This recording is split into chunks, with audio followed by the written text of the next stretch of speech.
Amazing વાત કરવા માંગુ છું. બાઇબલ તો તમે વાંચતા હશો, પણ શું તમે બાઇબલનું મનન કરો છો? હું તમને આજે પડકાર આપું છું. તમે બાઇબલને પદ્ધતિસર વાંચો. એક મહિનામાં એક અથવા એકથી વધારે પુસ્તકોનો અભ્યાસ કરો અને એવી રીતે તમે આખું વર્ષ અલગ અલગ પુસ્તકો વાંચો, ક્યારેક નવા કરારમાંથી તો ક્યારેક જૂના કરારમાંથી. અને આવું કરવાથી તમે આખા બાઇબલનો સારાંશ જાણવા મળશે. એ સાથે જ્યારે તમે બાઇબલ વાંચવા બેસો છો, મનન કરવા બેસો છો, ત્યારે તમે તમારા મોબાઈલને સાયલેન્ટ રાખો અને કોઈ પણ ખલેલકારક બાબતોને તમારાથી દૂર રાખો.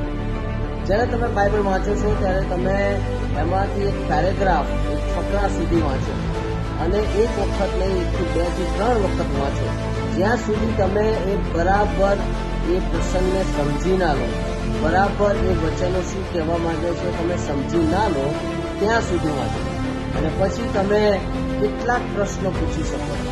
તમે એ શાસ્ત્ર ભાગને માંથી કેટલાક પ્રશ્નો ઉત્તર શોધવાનો પ્રયત્ન કરો. કદાચ આ પ્રમાણે તમે પ્રશ્ન પૂછો, શું આ શાસ્ત્ર ભાગમાંથી કોઈ એવી બાબત છે જે આજે મને શીખવા મળે છે? અથવા તો આ શાસ્ત્ર ભાગમાં કોઈ એવું પાપ છે જે મારે છોડવું જોઈએ?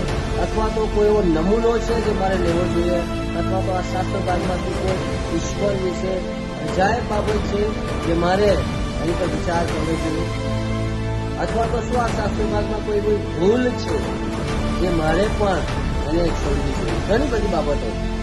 અને જો તમે આવું કરશો તો આઈ એમ શ્યોર, ડેફિનેટલી તમે આ જગતમાં વિશ્વાસુ, પરાક્રમી અને સફળ જીવન જીવી શકશો.